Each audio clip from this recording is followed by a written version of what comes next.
ఓం నమో వెంకటేశాయ. చాలామందికి అనుకోని కష్టాలు ఎదురవుతూ ఉంటాయి. కారణం సరిగా తెలియదు. ధనాన్ని సంపాదిస్తూ ఉంటారు కానీ ఏ విధంగా ఖర్చు అయిపోతూ ఉంటుందో వాళ్ళకే తెలియదు. కొన్ని సమయాల్లో అప్పులు చేయాల్సి వస్తుంటుంది.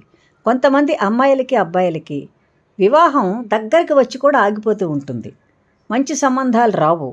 అలాగా కాలం గడిచిపోతూ ఉంటుంది. మరికొంతమంది అమ్మాయిలు అబ్బాయిలకు ఉద్యోగ అవకాశాలు దొరకవు. వాళ్ళు బాగా చదువుకున్నా వాళ్ళకి కావలసిన ఉద్యోగం దొరకదు. అప్పుడు ఏం చెయ్యాలి? ఈ సమస్యలను ఎలా అధిగమించాలి అంటే మంగళవార నియమాలను తప్పకుండా పాటించాలి. మంగళవారానికి అంగారకుడు అంటే కుజుడు అధిష్టాన దైవం అనుకోండి. అతడు అధిష్టానం కాబట్టి కుజగ్రహ శాంతి కోసం కొన్ని నియమాలను పాటించాలి వాళ్ళు. అదేంటంటే కందులను కందిపప్పును దానం ఇస్తూ ఉండాలి. ఆ రోజు కందిపప్పు తినకపోవడమే చాలా మంచిది. అందరికీ కందిపప్పు మంగళవారం తినకపోవడమే మంచిది. నియమం ఉంది. అదేంటి కందిపప్పు తినకూడదంటే నిజంగా కందిపప్పు తినకూడదు.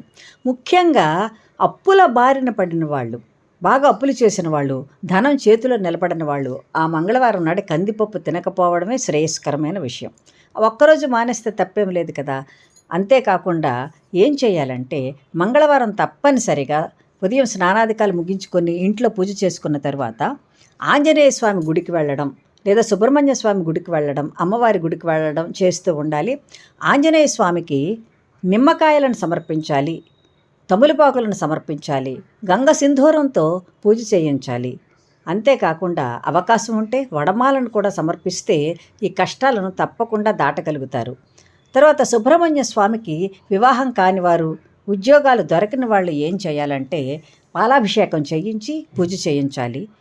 ఒక 7 వారాలైనా ఆ విధంగా చేస్తే తప్పకుండా వాళ్ళు అనుకున్న పని జరుగుతూ ఉంటుంది. కాబట్టి అంతేకాకుండా మంగళవారం సాత్వికాహారాన్ని తినడం, ఉపవాసం ఉండడం కూడా చేస్తే చాలా మంచిది. ఇటువంటి నియమాలను కనుక మంగళవారం పాటించగలిగితే తప్పకుండా కష్టాల నుండి బయటపడగలుగుతారు. అనుకున్న కార్యాలన్నీ కూడా సిద్ధిస్తాయి.